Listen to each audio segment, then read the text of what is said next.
What wakes you up in the morning? Is it your mum? Is it your alarm clock? My passion wakes me up in the morning. What is passion? Passion is doing what you love and loving what you do.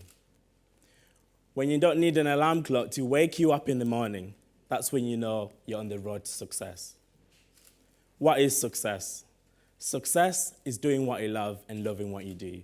You need to decide what you're passionate about, what you enjoy doing. Let your alarm clock be your passion. I was born in Zimbabwe, and I lived with my mum until I was 10 years old.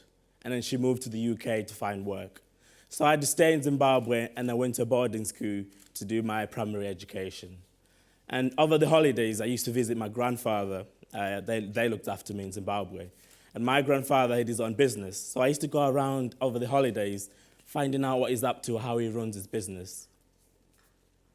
Growing up in Africa, my family expected me to become a doctor or a lawyer. Does that surprise you? But I knew being a doctor or a lawyer wasn't my alarm clock, wasn't my passion. And I carried on, I ignored them. When people ask me, what do you aspire to be? I always said I want to be a scientist. But I didn't know what a scientist was. I just knew they were cool, all the experiments they did, and that really fascinated me. 3 years later, I moved to the UK to live with my mum in the UK. Growing up in Africa, everything is done for you. You've got someone who does the cleaning for you, you've got a gardener, someone who cooks for you. And my mum expected me to do all that for her. And that was new to me. I wasn't used to that. And in Africa, you just wake up and do your own thing. Everyone else does everything for you. But after a while, we settled down and I enjoy cooking for my mum and things like that.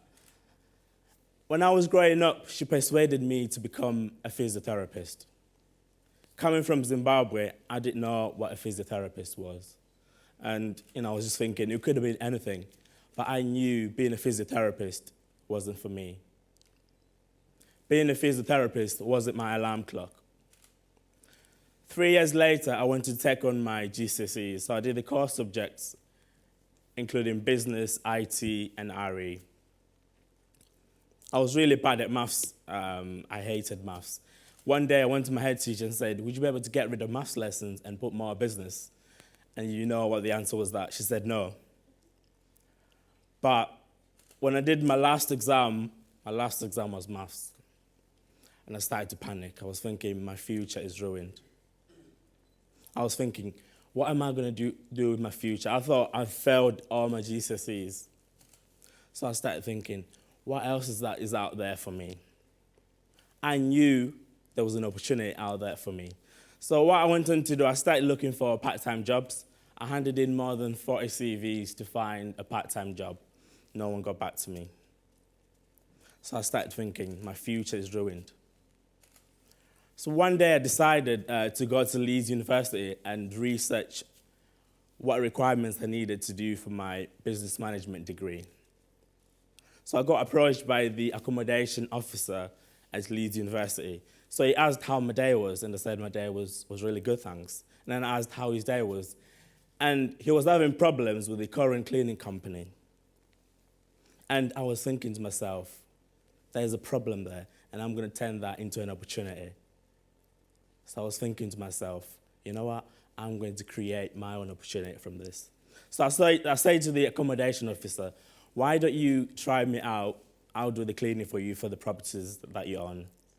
The guy started laughing at me. He didn't think I was serious. But I was actually serious. And then I said, why don't you try me out for a few weeks and see how it goes? And then he said, we swapped contact details. And then that's when I started creating my own cleaning company. So when I got home, I started to panic. I was thinking, what have I got myself into? I've never set up a business before. I don't know what I need to do. So I started researching online on how to start a business. And I found out you need to register yourself as self-employed, and I needed to put a short contract for my client. And then I invested £200 into the cleaning business. The accommodation officer gave me 6 properties to start off with to trial it out. As I was 16, I couldn't drive, so I asked my older friend to drive me around to do the cleaning. So when a friend dropped me off, he felt bad to just leave me doing the cleaning on my own. So he said he's going to offer me help. And that's when Essential Cleaning was born, and he was my first employee. We did the cleaning together. We finished the 6 properties, and he was impressed. The accommodation officer was impressed. And we finished that work. After a few weeks, after 3 weeks, I got my first paycheck. I paid all the expenses, paid my friend who helped me out, and I bought myself a brand new Xbox. That's the first thing I bought. That's the first thing I bought with my first paycheck. But after a while, I got advised to get a business mentor to grow my business. And after a year, the business was a success. I was employing 6 cleaning staff and turning over between 8 to 10 grand a month. I couldn't believe I'd managed to succeed at that age, at 16, turning over and employing my own staff. But I knew business was my passion. This is why I was successful.